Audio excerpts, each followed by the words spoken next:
You're listening to the Apple and Biscuit Show with Jason Nicholas and Dr. Neil Hillman. Hello, and a very warm welcome to the show. I'm Dr. Neil Hillman. And I'm Jason Nicholas. Together, our day jobs include location recording, production sound mixing, dialogue editing, and sound design, as well as being re-recording mixers for the world of moving picture sound. But, as the regular listener to the show will know, we both have an academic interest in topics related to sound and its effects on us in everyday life. Me with a background in human ecology and psychology, and Neil with a research interest in sound and its effect on human emotions. We curate the show and invite our guests to contribute to a growing and wide-ranging collection of podcasts that are designed to expand and even at times challenge our understanding or perception of sound and its associated topics. On today's show, we welcome Dr. Iain McGregor, who's the Associate Professor in Sound Design and Research Lead for Applied Informatics at Edinburgh Napier University. Iain's work focuses on the perceptual, ethical, and inclusive dimensions of sound, particularly within complex environments such as healthcare, transport, and interactive media. He leads the development team of Heliaural, an adaptive hearing interface designed to support individual sensory needs. Iain's recent writing explores the role of stylized sound, auditory safety cues, and the overlooked dominance of sound in modern life.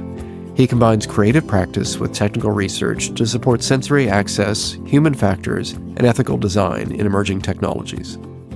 Iain, welcome to the show. And where in the world do we find you? Unsurprisingly, in Edinburgh. Iain, you've been pretty prolific with essays and posts that detail what I would describe as sound design for the real world. Could you tell us a bit about your mission and research interests at Edinburgh Napier? Well, all actually started with my PhD decades ago, which was comparing sound designers' expectations with listeners' experiences, and then realising how much they differed, not just in the language, but in what was trying to be achieved. So ever since then, I've been trying to work into sort of perceptual, ethical, and inclusive dimensions of sound.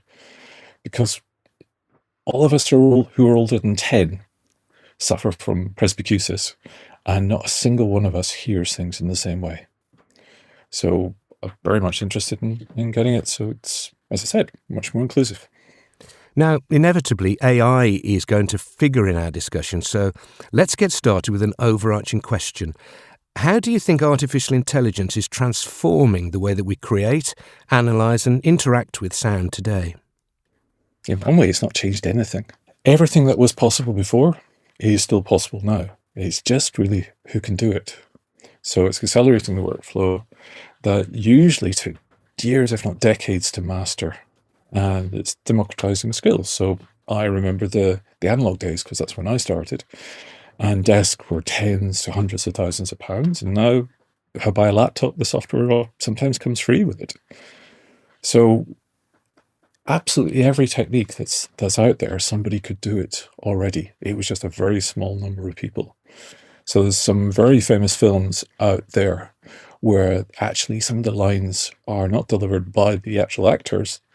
In one case, it's actually done by the dialogue editor. And he was so good at it that the lead actor actually turned around and said, well, that line is perfect. It doesn't need replacing. They didn't even realize it wasn't their voice. So whether we're going down 11 labs or whether they're doing noise reduction or anything else, it's nothing new. We could always do this. It's now many, many more people can do it. But with the technology, what happens is it becomes, if people are using it without understanding what on earth they're doing, then it becomes a race to the bottom rather than a slow climb to the top. And you'll know this as somebody who mixes, that there's an increasing demand for mixers to ask the dialogue editors not to use noise reduction anymore because they're overcleaning it and they're not noticing that they're overcleaning it. So even with the AI noise reduction, if you actually know how to use the phase inversion and the subtractive EQ, you can actually end up with a better job anyway. So in terms of transforming sound design, it is transforming it, but it's going in two directions. You're people who know what they're doing, using it for amazing things. People who don't know what they're doing are, as I said, a race to the bottom.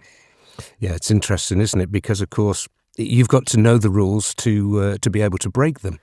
And I suppose that you have to also ask, in any given AI, what rules has it been trained on?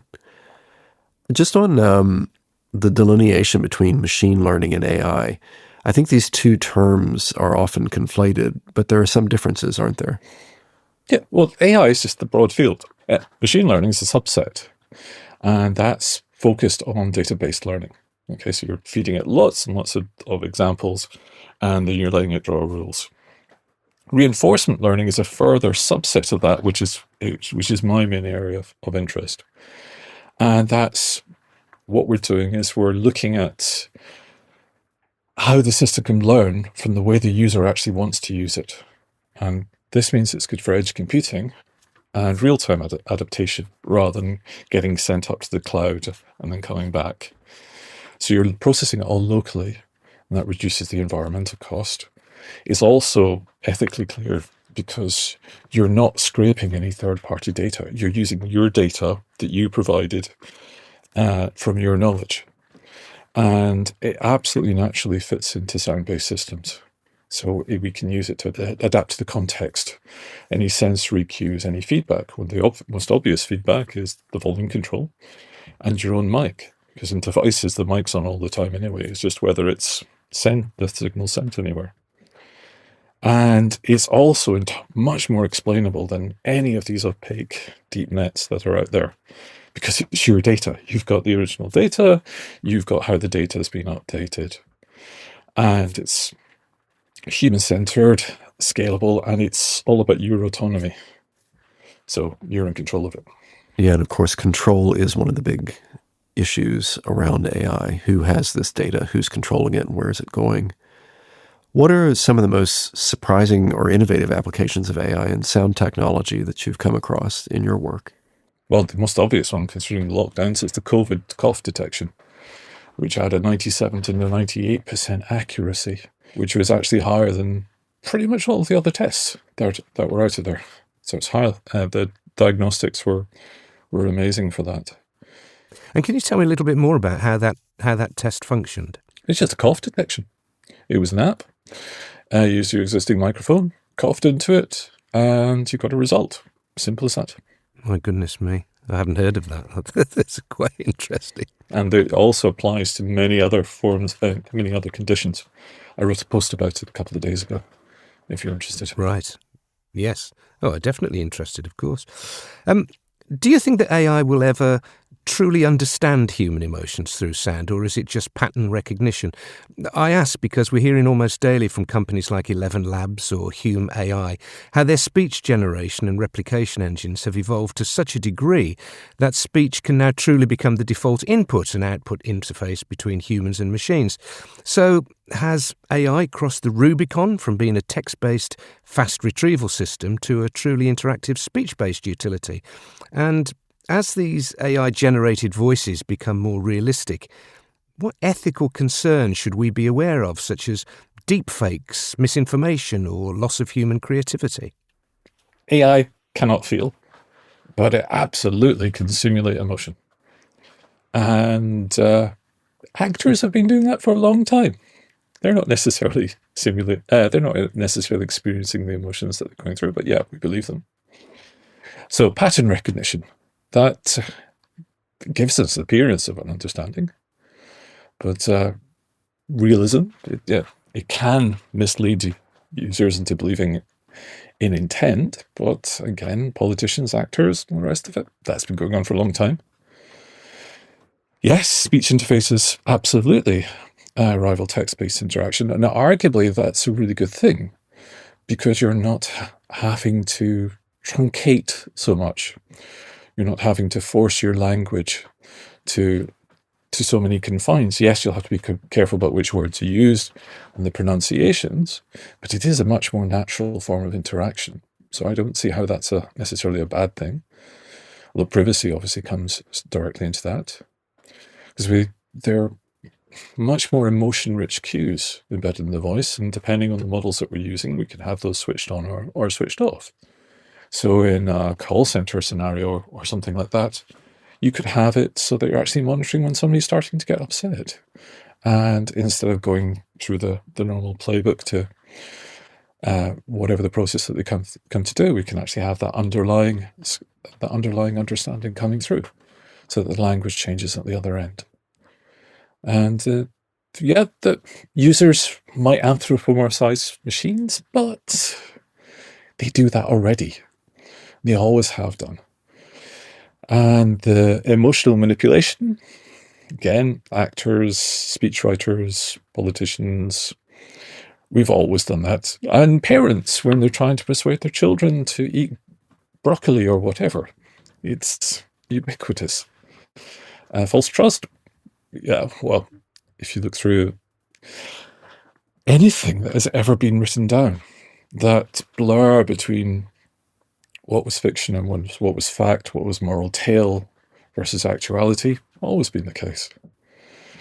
And yeah, systems should declare artificiality, but then we'd have to declare it all the time. This podcast itself will have been edited. The classic argument for all documentaries being this is the truth, complete nonsense. You decided which way to point the microphone and the camera, when to hit start, when to hit stop. And even if it's a complete unedited process in between, it's still artificial. And just because something's emotionally real doesn't mean that or appears to be emotionally real, doesn't mean that they understand what on earth they're doing. Plenty of people and plenty of systems just mimic or mirror. Transparency is a design and ethical requirement, but we really need for people to understand that it didn't just start with AI. We've been faking it ever since there was a microphone. Ultimately, it doesn't matter what you communicate. It's what do the people make sense of it on the other end. So it's much more complicated than it didn't suddenly start with AI. I'm going to pop into the middle of the conversation here after the fact, just to say on this topic of what is real, what is edited, what's truthful, and what's not. I was not actually present during this interview with Iain and Neil. I was sick on the day and I couldn't get in on the conversation. And I'm now recording this nearly a month later. I'd given Neil the questions I wanted to ask, and Neil asked those questions of Iain. And now I'm going back in and voicing those questions in where I would have been had I been there on the day. Now, that's no less truthful. These are the questions that I would have asked. And I do go through and heavily edit every conversation that we have on the podcast. As a dialogue editor, I'm making hundreds and hundreds of cuts in every conversation sometimes, and I try to merge that back together as seamlessly as possible. But I'm editing out things like verbal tics, ums, ahs, pauses, hesitations, corrections, going back and putting in questions that someone at the end said, oh, I should have said this back here, and put it together as a coherent conversation. That's not any less true. It's just not in the order necessarily that it was recorded. And this is something that we present as truth, and the audience has trust that we're doing so. And I think what we're talking about here is not that type of editing about potentially falsification of something. It's where something is presented as a true and unedited document that's been entirely fabricated. And that, I think, is where the question gets very murky about where those thresholds are. You know, I can now, with the tools I have, synthesize people's voices who weren't there or didn't say this. I just have the raw materials of their voice and I can make them say anything I want to. And of course, that's not factual or true. So that's perhaps a deeper discussion. Anyway, back to our regularly scheduled podcast. With you having the knowledge that everything I'm saying throughout and before and after is me saying it after the fact. I just kind of wanted to give that as a disclaimer. because I feel like it's important to note in this kind of situation where we're talking about this specifically. So here's my next question to Iain. Yeah, I think there's something to be said there, that the questions that we have around truth and validity, they've always been there. It's just perhaps the tools that we need to determine what these things are now are changing. And I think quite rightly, there's a lot of concern about the manipulation of images and visual media with AI and the potential for falsification or misinformation regarding news and current events. And I wonder how the technology might impact the perception of sound, or whether there is any discussion about the ethics of this. And I'm even thinking of something as straightforward, such as the application of noise reduction and isolation to news reporters' frontline piece to camera. If we filter out all the gunfire and explosions in the distance, should that not be noted? As in some ways, this kind of report is no longer as, and I'm using air quotes here, real as what would otherwise be perceived by the audience. Okay, well, sound in media has never been neutral. So in America, they have a long tradition of using omnidirectional mics. So bizarrely, or sort of counterintuitively, their tradition is much more realistic than the European tradition, because we've tended to opt for directional microphones to have a bit more control over what we present. And just by using directional mics, you're shaping the narrative. You're deciding where are we going to point this mic and what we're going to effectively amplify and reduce. And as I said before, noise reduction almost always over-applied. You speak to pretty much any mixer and they'll tell you that. And it absolutely removes its nuance and emotional realism, but we've been doing that nonsense with compression for decades. And the number of times I've had conversations with people who seem to be completely unaware of the concept of upward expansion and even surprisingly downward expansion. My favorite example of talking about perceived realism is actually with wildlife documentaries, and just how much is fake. A tiny bird is falling down from a mountaintop, and if it grazes off the side of it, and suddenly you get this massive thud. Yeah, to the bird it might have appeared a massive thud, but it's this tiny little dot on the screen. So I don't see if any of this is new.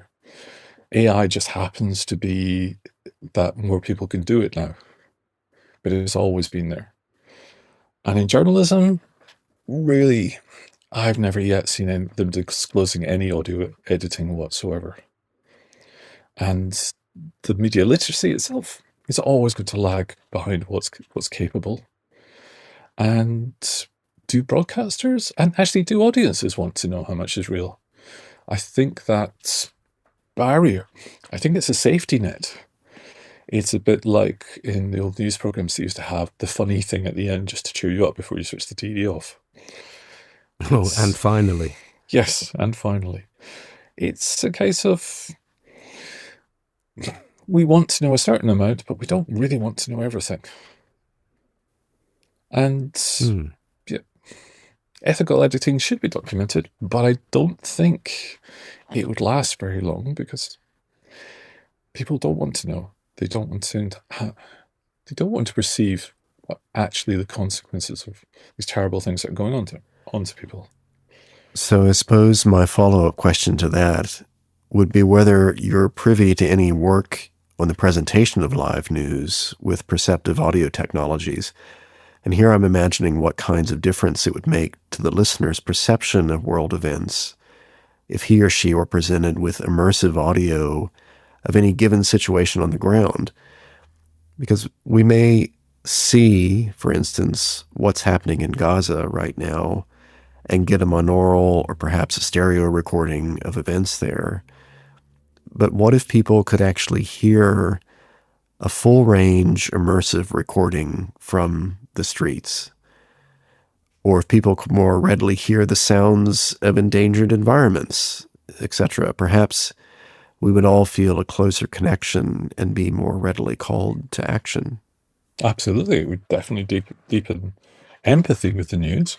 But they're not going to listen to 24 hours, 7 days a week. So you still have to make the ethical decision or the editorial decision over which bits do I let them listen to. At which point you're starting to emotionally manipulate. Watch nature documentaries, because to me it just conveys that these poor species spend their entire lives running, hiding, eating, or killing. And in actuality, that's not what their life is about.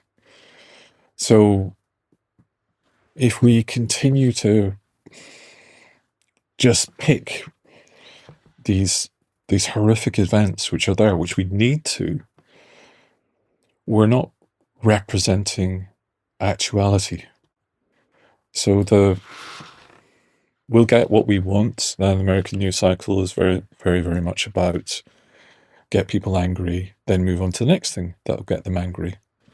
But in actuality, we need to, more than get people angry, get them to understand what the heck is going on and work out a way to try and resolve that.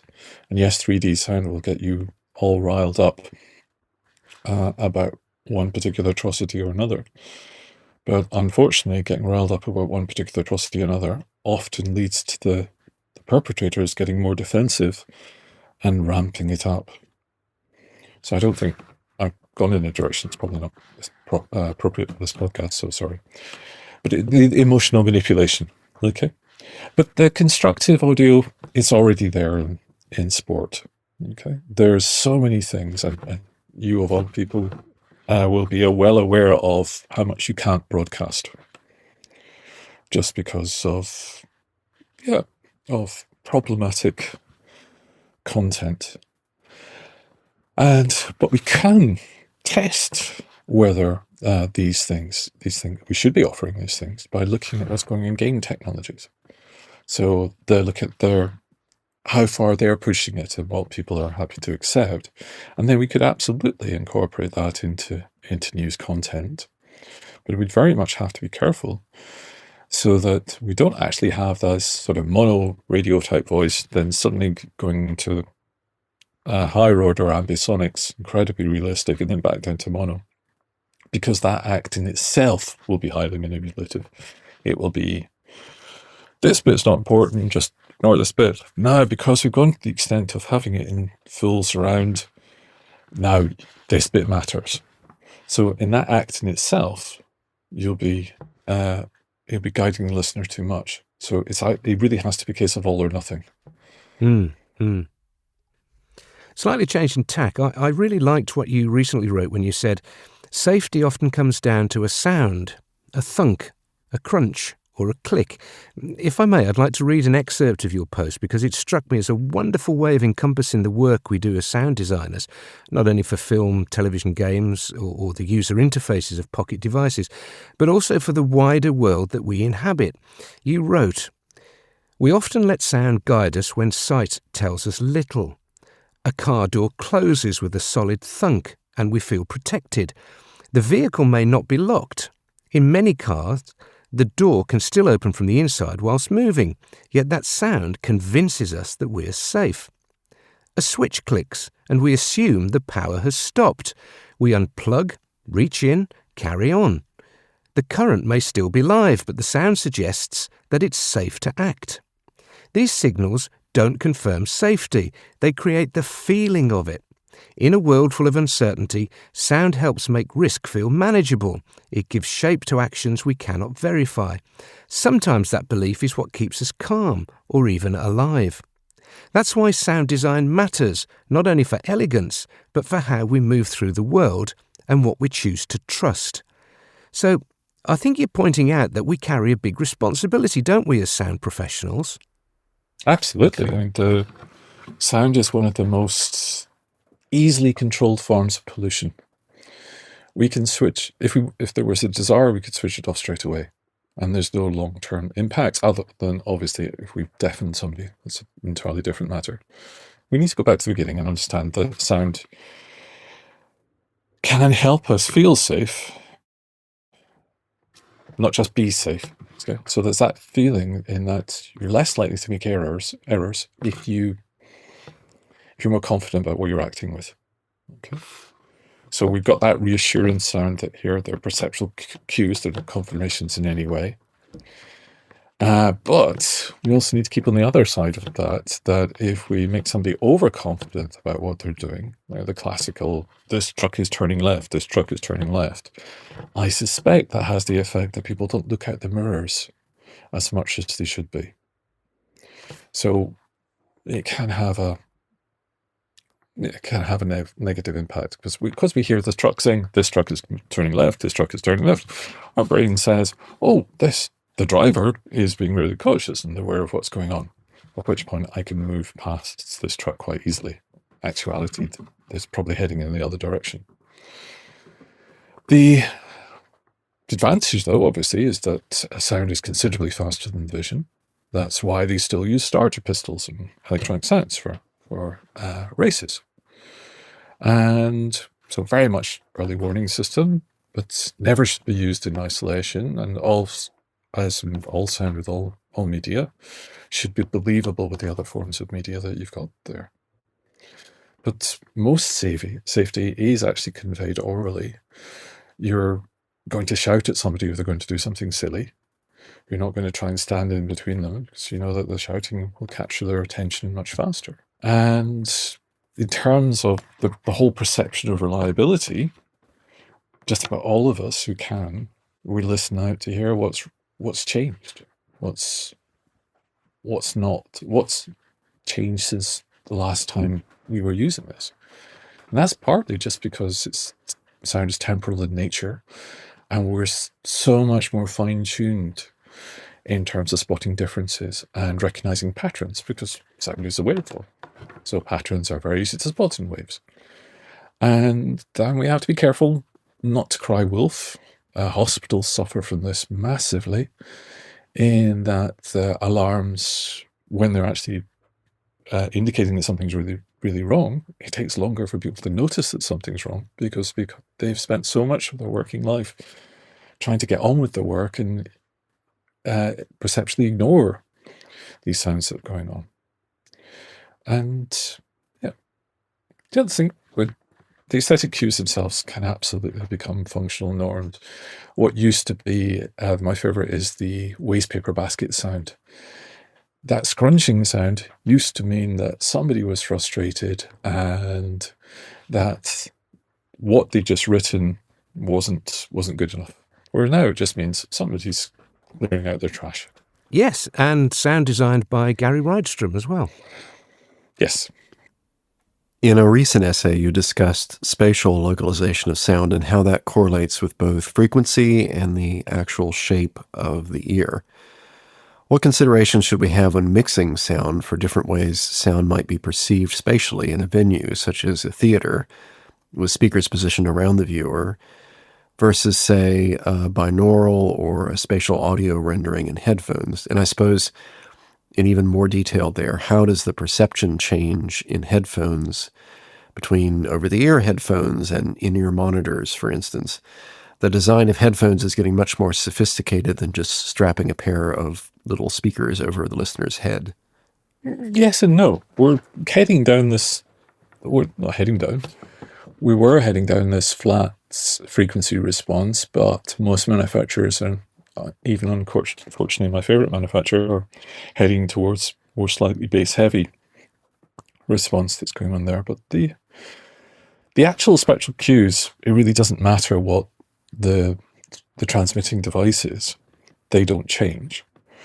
What happens is mainly actually, can you move your head?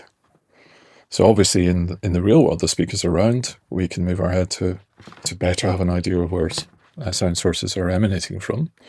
Whereas most headphone systems, even though they have accelerometers in them to track, are still stationary. And yes, standard stereo will be inside head locatedness, and we can have HRTFs, head-related transfer functions, to give us a sense of what's going on as it appears outside our head. but that's really just down to how similar our shape of our head and our hearing apparatus is to the models, to the models that the HRTFs are based on. So we can improve that by having the head tracking built into AirPod Pros, and many other headphones have those now. The in-ear versus the over-ear, absolutely, as you said, that's going to change what's going on now, because we have the pinny to shape the sound for us as individuals. But we're not actually as good at it as we think we are. When I was growing up, there was a trend for sellotaping back ears of young children, so they were more aesthetically pleasing, and your ears didn't point out so far from your left and from the outside of your head.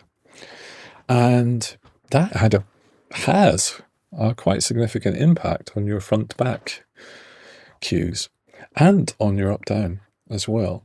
So we've actually been making it worse for ourselves through aesthetics.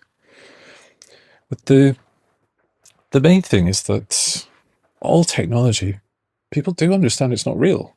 They can hear the difference between, if they've experienced it in the real world, they can hear the difference between the real deal and what's coming through a loudspeaker.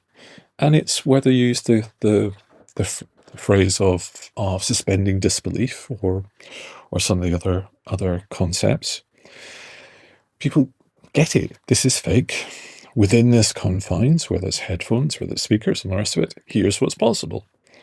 And if the content's good, and really good, it really doesn't matter whether it's a mono speaker, really low quality at the back of a room, versus full surround sound, you're sitting in an Atmos theatre with everything perfect around you. If the content's good, it sounds just as good. Now, you've written about the fact that humans are better at judging sounds to the left or right of them, which you've just pointed out as well, than they are of decoding up and down sound cues. Can you tell us a bit about why bright sounds feel higher to us, and how this could be a perceptual cue for vertical sound design?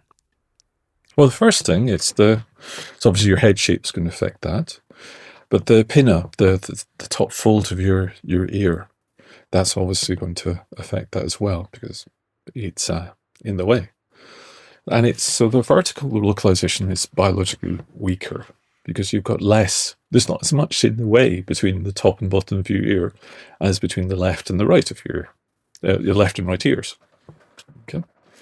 But so what's happened is that we've come to associate bright sounds as being elevated, as being higher. And this is reinforced by gravity, where heavier things have to be closer to the ground. So therefore, lower frequencies belong on the ground, higher frequencies belong in the air. And we have this reinforced absolutely every morning if we're lucky enough to have any countryside or wildlife around us. Then morning we hear lots of birdsong. And that reminds us, high frequencies up there, traffic rumble and everything down there. So speaking of the fidelity of the environments in which we live, and returning to this idea of designing sound for the world that we live in, I live in Sydney, and I basically don't go out the door without hearing protection, either attenuators or noise-canceling headphones. Do you think our roads will become quieter as vehicles make the shift over to electric? Or will we be forced to listen to canned noise that they will be required to emit to alert pedestrians to their approach? Is there any window of time where designers can step in and say, let's just make everything quieter rather than reproducing the same cacophony we're stuck with now? Yeah, it would require legislation now. And the solution is surprisingly simple. It's X plus 10 as long as it's lower than 80. Okay, so X is what is there, the SPL in the environment just now. Add 10 dBs to it, which no matter what author you look at, they'll agree that people can perceive the difference of 10 decibels. And then 80 is just a case of making sure that you don't do any damage. Again, most legislations say that 80 dBs is the action level where you need to kick in.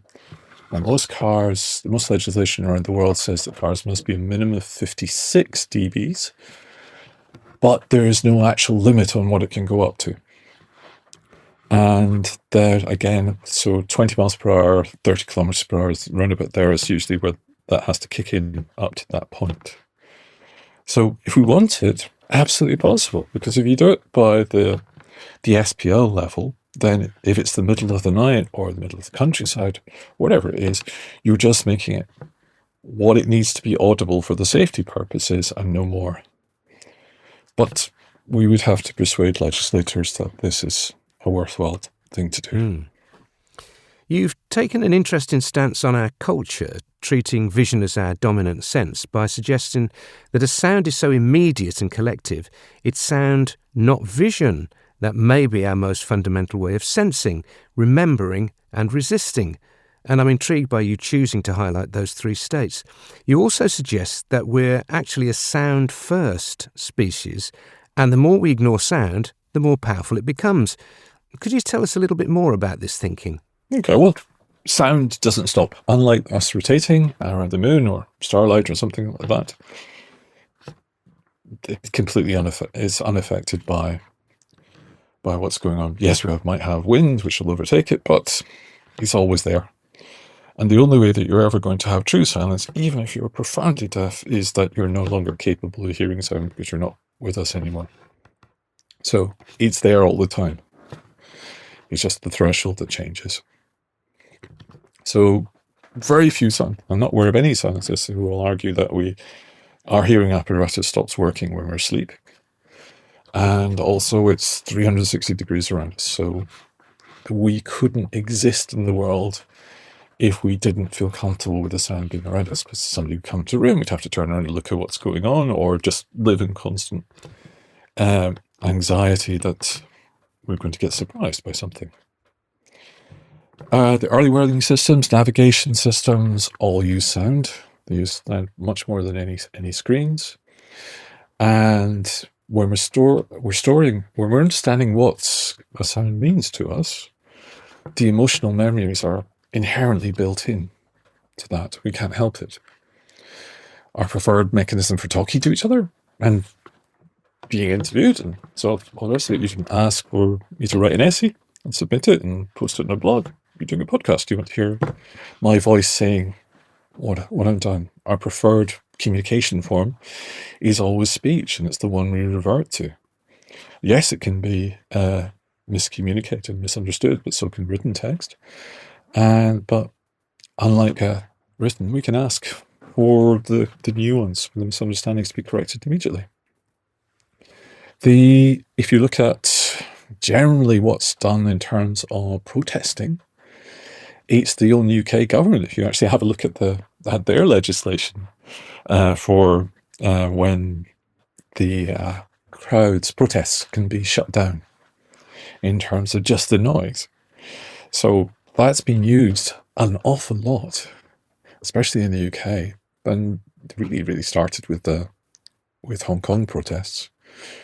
But it's much more powerful because you can get a sense of the crowd, and the crowd can filter through the sense of the overall feeling of the crowd and the level of protest. So it's no accident that there's so much imagery of people holding loud hailers while they're getting arrested, or shouting while they get arrested.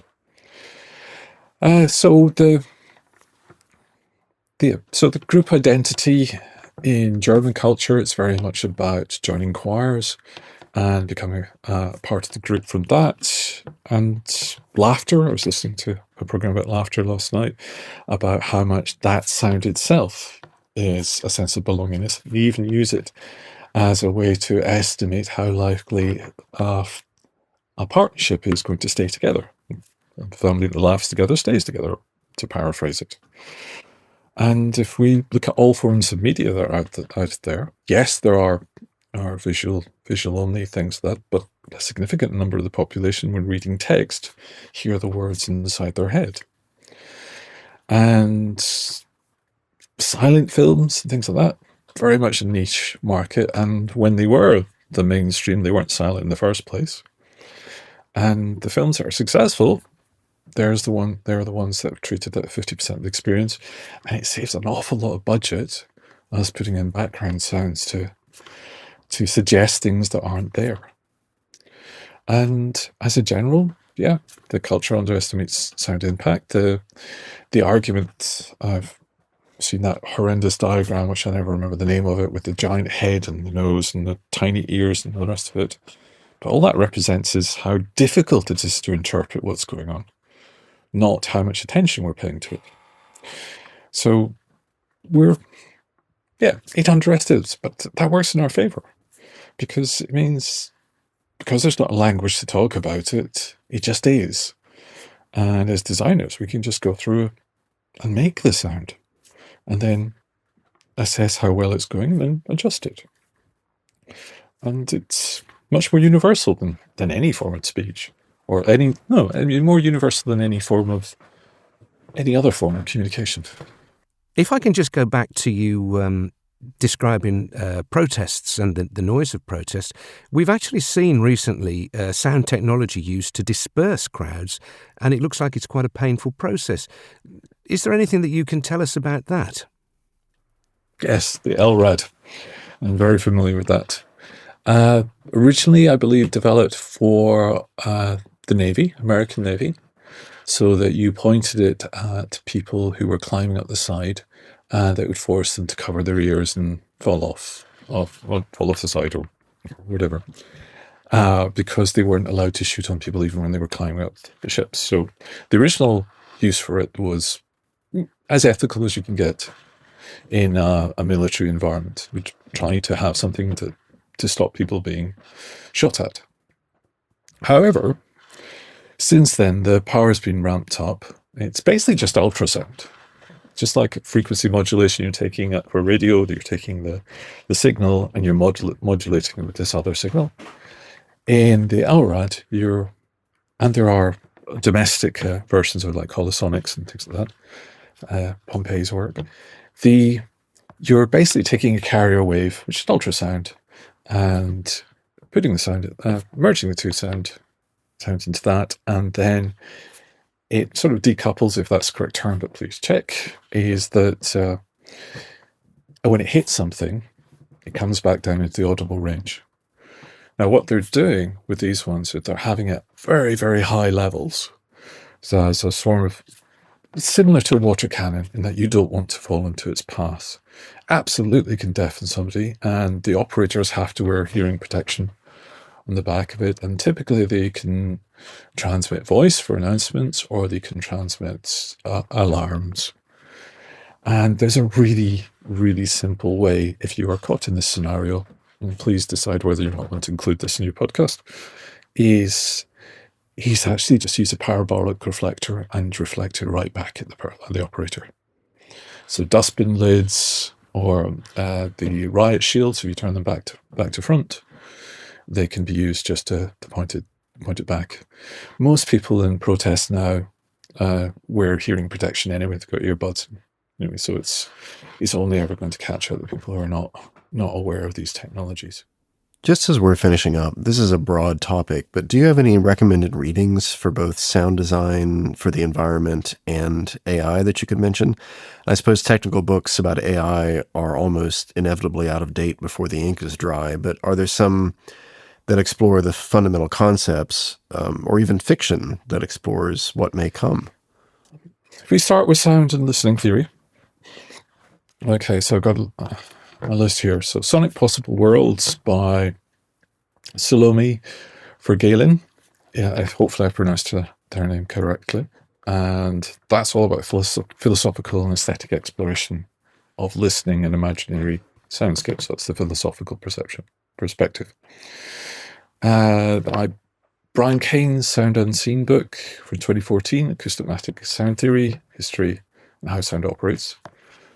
Okay, Barry Blesser's work, Space is Speaking, Are You Listening? This Audible Past, Jonathan Stern's book from 2003. And of course, there's Marie Schaefer's work. And in terms of AI,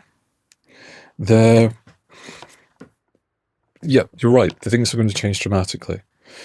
But there are a number of key texts, Ways of Being by Bridle from 2022, Atlas of AI from Crawford 2021, Race After Technology by Benjamin from 2019, But that's very much about how coded systems embed racial bias. And so that's one of my main arguments for using reinforcement learning rather than machine learning.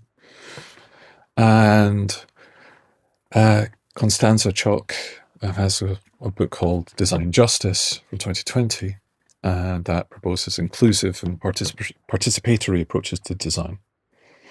Now, in the fiction aspects of here, one of the earliest things is Aaron's Rod by D.H. Lawrence. Apparently, a man escapes domestic life through music, explores autonomy, and sounds liberation. I haven't read it yet, which is a bit embarrassing. But having researched for this podcast, I came across this and I thought, ooh, better read that. Anyway, so this classic cyberpunk, Snow Crash by Stevenson, Cyborgs on Nova, 1968 by Delaney. And if we look newer, there's quite a few out there. Chang, Exhalation, there's Ted's short stories, Probing AI, Time, Perception and Consciousness. Well, worth a read. That seems a really comprehensive list for us there. Iain, thank you so much for being our guest on the show today. These have been fascinating topics to explore with you. So thank you for sharing your knowledge and research with us. A link to Dr. Iain McGregor's work and writing is on today's show notes page, along with Jason and my details of our work as dialogue editors and mixers. It's our goal with this podcast series to educate listeners from all backgrounds about the underappreciated wider role sound plays in life as well as in the film and television industry, and also to develop a sound language and style of dialogue that filmmakers can use to more easily communicate with each other about sound for moving pictures. If you like what you've heard today, please be sure to subscribe to the podcast and leave comments about what would be helpful to you and your work, and who you'd like to hear from on the show. And lastly, as ever, thanks for listening. The Apple and Biscuit Show is written, produced and presented by Jason Nicholas and Dr. Neil Hillman. It is edited and mixed by Jason Nicholas in our Sydney studio. Apple and Biscuit Show.